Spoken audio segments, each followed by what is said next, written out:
now 12 minutes after the hour. When I say the name Dahmer, I suspect one person comes to your mind, and that is, of course, the serial killer, Jeffrey Dahmer. He is the Milwaukee man who admits to murdering 17 young men. When police arrested Jeffrey Dahmer in 1991, they found dismembered bodies in his apartment. Later, in a trial to determine his sentence, victims' relatives were devastated to learn it was worse than that. Some of the victims suffered for days in Dahmer's chamber of horrors. Sometimes he practiced cannibalism. Most victims were gay, many of them black. The motive behind the crimes, sex, sometimes before he killed, sometimes after. Now Jeffrey Dahmer's in prison, serving more than 900 years. Two of the people who visit him there share the name Dahmer, Lionel, his father, and Sherry, his stepmother. I talked with the two of them about Jeffrey as he's portrayed in Lionel's book, A Father's Story. What did you want people to know about Jeff? I think that I would like people to know that he's not what the public perceives him to be only. That is, some type of a bad monster, some type of an evil monster. I see the other picture of him, like when I came home one day, he was stuck in the mud at the end of the driveway. His dog Frisky was circling around, jumping, and it looked like they were playing. I stopped and got out and pulled him out of the mud and lifted up. There's tears streaming down his eyes, and then he started laughing and crying at the same time, and I can still just feel his, sweet breath. And so I've got these two images. How old was he, though? He was about 6 years old at that time. 6 years old, yeah. I get the feeling that you have spent, from the way you write, that you've spent a lot of time with a lot of doctors looking for a cause, for causality. Yes. The closest I could come to why, or to give some type of a causality for all this, is that I think that it's a cumulative thing. I think that there were several events in his life, starting with the hernia operation, his concern about, having his penis cut off, and, that he expressed to his mother at the time. I didn't even know about that until the trial in February of '92. But that plus a blow to the back of his head, plus, well, I don't know what, these various incidents, like going around and getting roadkill, all these things came to a cumulative ending, and it hooked on. I firmly believe it hooked into his sexuality at age 14 or 15. You write a lot about his youth, and it would appear, as a young boy, very normal, no signs of abnormality that I could detect in what you wrote. There really were no overt signs. He wasn't foaming at the mouth or talking to himself in his sleep or acting in a weird fashion at all. Pictures are of a cute little boy. Yeah, just like any other. Right. A very, very wonderful little boy. Any sense? But very shy. Very reclusive. That's another thing that I would like to get across to parents, that even if if their child seems just innocuously shy, just try to draw out their concerns and angers, because if they don't talk to anyone, there's no reality checking at all, and they can't distinguish between fantasy and reality. Gradually you began to see things. You knew he was very reclusive. Then you noticed he was alcoholic. Then you learned he was homosexual. Yes. Then, in a very curious event, he stole a mannequin and began to keep it. You talk about his picking up roadkill, about saving bones from animals. There were signs, it seems to me, that something was very wrong. Did you think something is terribly wrong here? Well, all these things that you just mentioned, amazingly, I found out, I sat there stunned at the trial. That's when I found out about all these things. I did not know any of these things before that point. You can imagine us just sitting there hearing this for the first time. No one clued us in at all prior to the actual trial. There was a moment when you almost caught him, was there not? You had a box in your hand. Yes. That you write about. Tell me about that. I was concerned that he had pornographic material or something like that in this box. And I just didn't want it in the house. My mother was a very strong Christian woman. I didn't want her to put up with that type of stuff. So I asked Jeff to open the box. I suspected that's what was in it. He refused. He threw down a birthday check that I had given him, tore it up.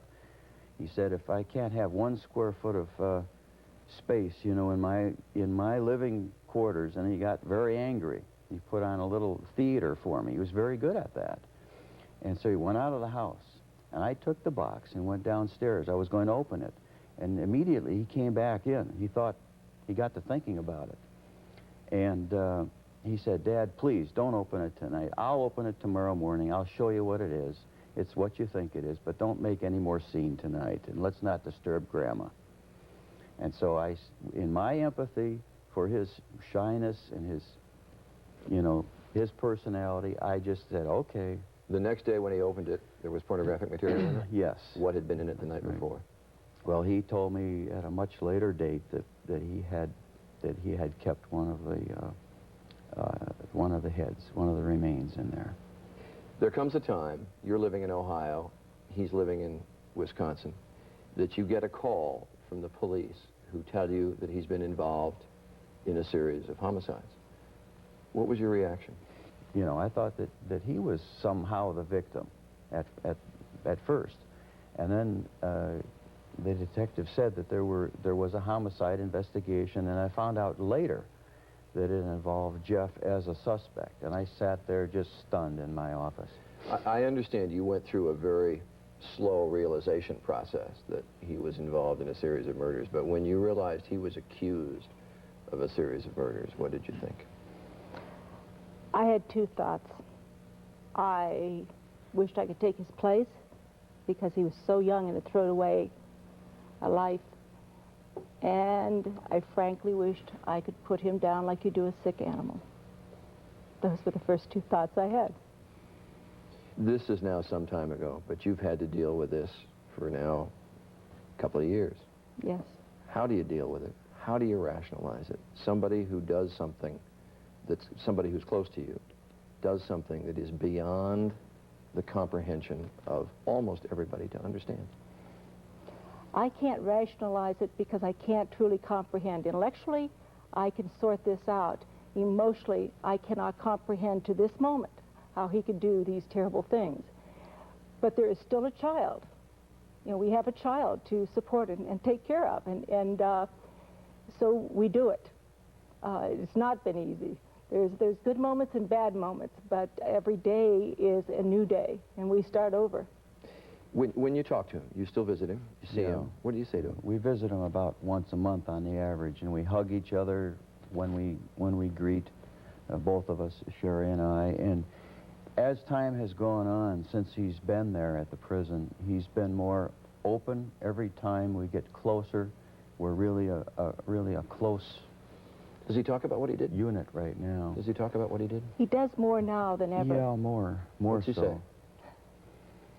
Well, it's mostly a descriptive process. Very matter of fact. He doesn't really have any, doesn't display any deep emotion, but I know that he does. He says that he does have deep feelings, even though he doesn't, display them. 2 years ago, you were Lionel and Sherry Dahmer. Yeah, just... No more, I would gather. You Never are again. Forever Jeffrey Dahmer's parents. We just keep reliving this. That is your identity now. We will take that to our graves. Interesting conversation. I asked Lionel Dahmer because he goes public with this. I mean, he writes a book about it.